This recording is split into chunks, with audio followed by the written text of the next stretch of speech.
I'll tell you a secret to judging a barber. How? Check his head.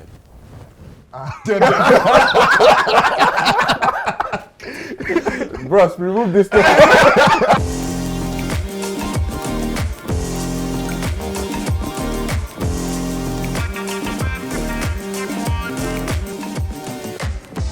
Like my real thing is because that I worry about when I think about leadership and men at the moment is leadership and relationships. Like how do you take that mantle as a leader in relationships? I'm married, so we're looking like here. this. Leadership in relationships. That's a tough one. It is. It's for me. Me, I'm of the opinion that both the man and the woman both lead. And there's a long. I have so many theories, and etc. But I feel like if I could even, just 1 second, let me just do it. A round of applause for all the women in our society. Hey! For real, I give them so much it. credit. Look, you know why? Because we don't give them that much credit for leading.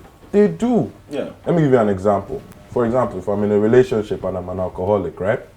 A woman is potentially going to be the one who's going to lead me out of alcoholism. Okay, why do I spray perfume? I don't spray perfume for myself.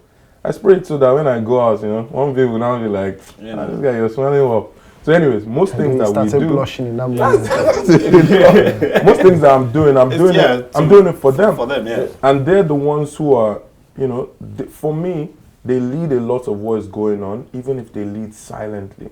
Like, I feel like I see it in our society. We don't really appreciate it, but they do it. Think about motherhood, right? Motherhood is one of the most selfless roles of all time. It is the most selfless role. A mother says to herself, well, by nature, she gives birth to a child. And she's inextricably linked to this child. She brings up the child, she loves the child.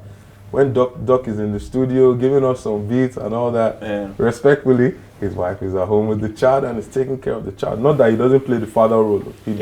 Yes. But you can see how a woman has that, I feel this guy. You know me, you know what? Well, that's also something that people also. Okay. But also like say that if you actually think about relationships and the dynamic of a marriage, let's use a marriage for example. There are roles for a man and for a woman. Yeah. One of the things that people don't really notice is that sometimes those roles switch. Sometimes those roles can actually do a total 180. You know what I'm saying? Like, and it's understanding that dynamic of the switching of roles that actually helps a relationship last. Because we love our women by providing for them. Of course. Yeah. So most men will tell you that as far as I can put food on the table, you can go on, the basics are taken care of. You can go on holiday, I can buy her something nice, I can take her to dinner, you understand? You're good. I'm good. See them, they're calling me. Don't worry, it's alright. As long as I can do those basics, we're good. But women require something else. They require something more than just all the physical things that we feel as far as she has everything is alright. Yeah. Now, when a man can't do those things to his own personal satisfaction, you see that's the problem. I said personal satisfaction, because woman might be okay, but in his mind, no, I didn't buy her this, I couldn't take her. We put a lot of pressure on ourselves, actually, self-imposed. Then we start to transfer that pressure and that aggression to the woman. But you see, if you have a relationship where you understand that sometimes you just can't. Okay, no, sorry. This time. Hello, Dari. Dari.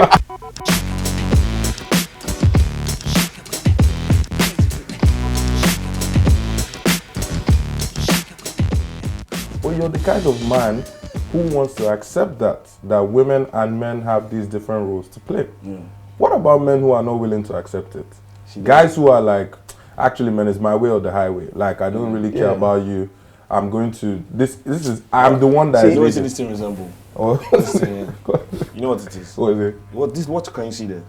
A wall. Brick wall. Thank you. Good jam. It is inevitable. Fair enough. Because at some point, when you shake a bottle of Coke, one day even without opener, it will pop. No, fair enough. Because when the pressure builds in there, we have to understand that women are human, we're human. Yeah, they're not robots, they're not a jukebox that just throw a coin inside and press play and select the tune that you want. You understand? They have minds of their own, they have ambitions, they have dreams. Yeah. You know, so you have to allow. We have to have room for that because and that's the thing. One of the things I think is serious that we have to get to is realizing that leadership isn't like we said, it's not control.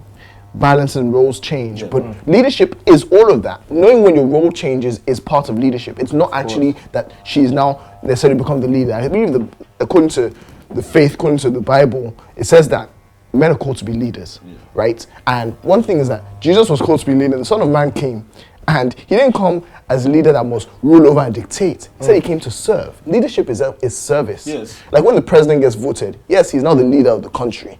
Yes, but he was voted by other people. His job is to serve those people. But people don't understand. In which country? So People but that's the job. People What is being done is that's the job. Yeah. So we need to get to a place of getting to that mentality and understanding and learning that mentality. Because, you know, another thing the Bible says is that when a man finds a wife, he finds a good thing. We find the woman accepts. That is like nomination. She has accepted you. Therefore, now she has chosen you as a leader in a position. You have to now, therefore. don't be saying this kind of thing. I don't get. She toasted me. What's that? You fair point though. I do. Let me take your point further, right? In the sense that, and this is what Sid as well. You've been saying this. The changing of the roles, okay, from the guy back to the woman, and the woman back to the man, and then you said also that, when a woman accepts, she's the one that accepts, isn't it? Okay, I'm fine with that too. I get it. But for the man to actually be in this stable relationship, in this beautiful marriage, he has to understand and learn how to crush his ego. What am I saying? I know you experience it.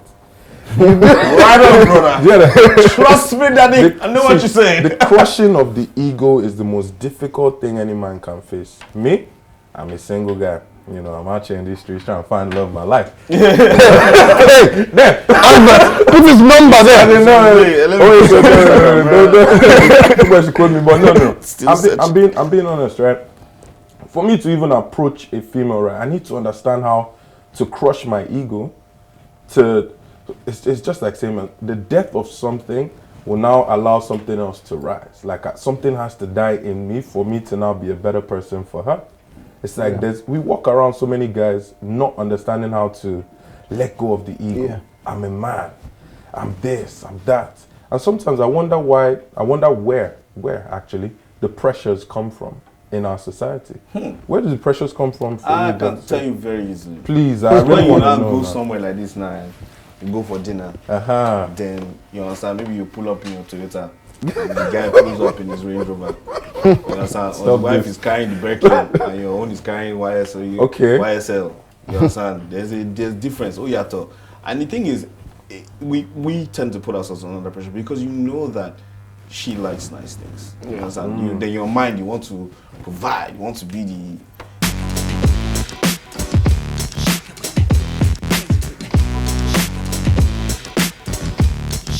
I was recently watching something which actually talks about the fact that, you said a little bit about how women are naturally a bit more emotional in aspects and things like that. I was watching a video that shows that in general, women's brains, the part that deals with emotions and stuff is about 36% bigger than it is in men.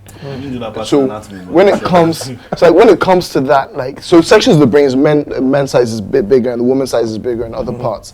And the thing is that we need to learn to relate and understand and think about these things. Because like you said, sometimes she's raising her voice, it's from an emotional place that actually cares about you. But sometimes it immediately hits your ego, or you might not see that it's out of the position of love. You see it as a position of disrespect. Well, man, so we need to learn to understand the difference in thinking. Some women are straight up disrespect. I mean, let's not. there are exceptions to the rule. Women are straight up disrespect. Yes, they but take it to the next level. It always depends. I think sometimes, especially because let's say you've got to the point that you've married each other.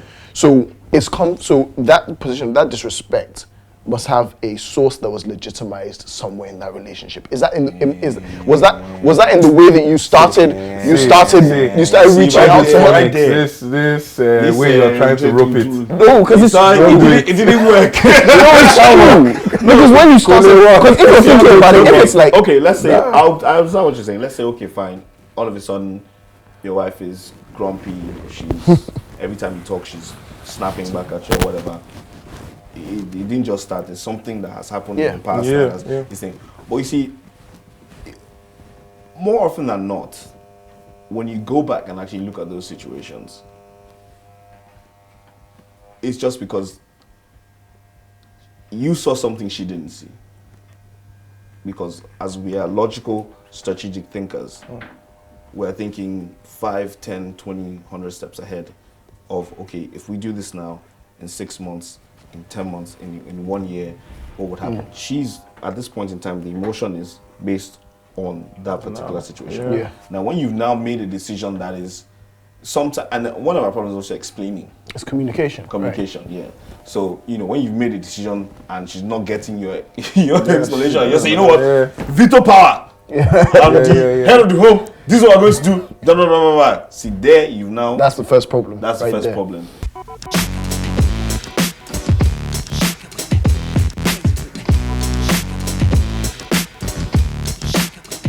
Sacrifice expands you. Now, if you're sacrificing, let's say just things like tithe, you're paying 10%. Eventually, you get so used to that sacrifice of 10% that you learn to live within the 90%. Okay. So now you might want to up your tithe because that becomes no longer a sacrifice. Now you've learned to live like that. So now the new sacrifice is tithing a bit more. That was not the so it's about, but that's like offering, right? Okay, so you choose to give more, right? Okay, so what I'm saying is, right? So it's like I've decided that I'm going to make this extra sacrifice because I no longer feel the sacrifice because I've gotten so comfortable in sacrifice, and so sacrifice increases your comfort zone. That is you expanding. Put this in the context of a relationship. Okay. How do you understand what I'm saying? Because you said okay with the tithe thing and with the. And the concept of leadership in a relationship. I want to shoot answer. Expand now. No, because I want to know. We will find the answer. Let's go. Okay. Let me hear it. Breathe for a minute, Adeolu. It's okay. You better think carefully about this one. But no. Okay. So let's look at it. So I'm sacrificing my time.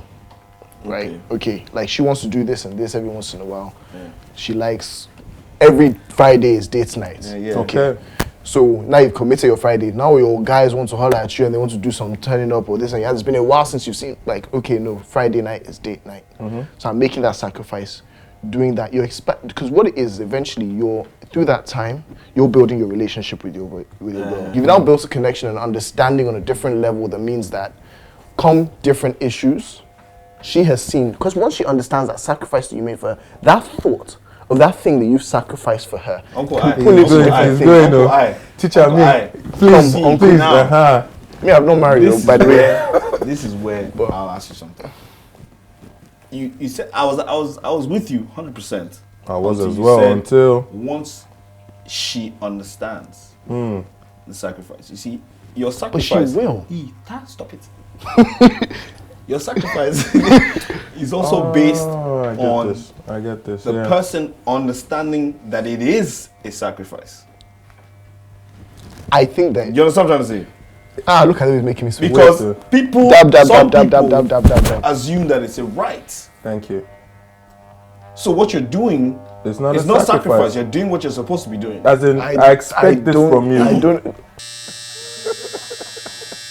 I'll give you an example. A guy of mine, he told his baby, he was like, see you. I don't want to go out on Thursdays and Fridays anymore. So she was like, oh, sweetie, why don't you want to do that? He said, okay, the reason why I don't want to go out is because I don't want to be tempted. You don't want to be tempted? He said, yes. As in, if I go out, there's a lot of temptation. So I stopped going to the clubs because I don't want to do that. And I'm doing that for you. She got angry. Why did she get angry? She said, when you're in the middle of temptation, you should be able to hold yourself. Wow! I just told you that. I don't know where this is. I made a sacrifice, and I said, do you understand? Yeah. It's just like saying, oh, I like drinking, or I like smoking, or I like. Then you should not go to where Then I things should go to happening where it's happening. to You prove understand? what point to. I'm not proving a point. When you're around the fire, you should Exactly. be able to stop. There's someone that you should know to run, flee. Why do I do that? I'm talking about. What It's I'm talking okay, about? I go it's to the like- female. don't When worry, you're it's- around, females, don't get angry. I'm just No, saying but, anything no, bad. but you're right. It doesn't make sense for me. It's like I'm making a sacrifice. But you're not seeing it. I'll tell you where I think the flaw was. Okay. Why did he need to go and tell her to advertise the sacrifice he was making? He could just have stopped going out on Thursday. This and is Friday. what. See, I agree with you. But he was trying to do what you were saying before. Communication, Understanding and It is, but communication. it is communication that she will see it.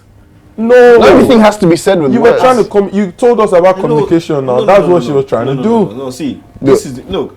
Anyway, Sharon, I think if a man really has a problem with something, and he should be able to share his thoughts, his feelings, and his exact reasons why.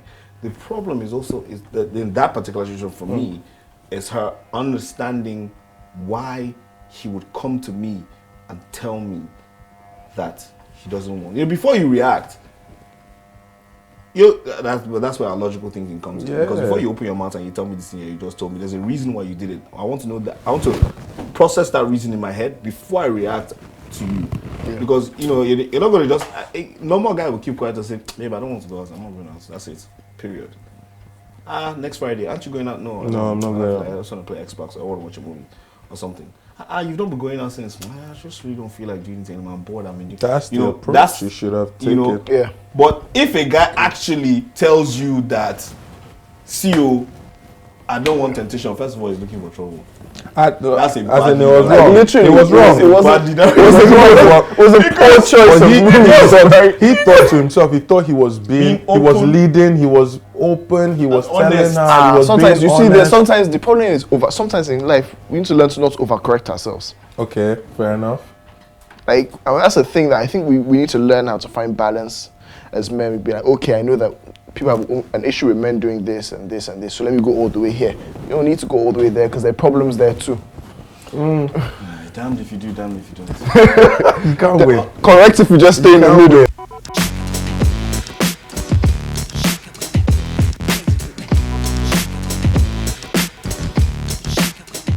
In the Western world, you can call your teacher by his first name.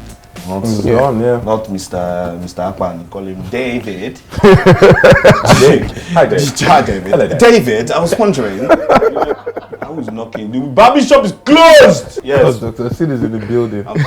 Shut down the whole store. As in,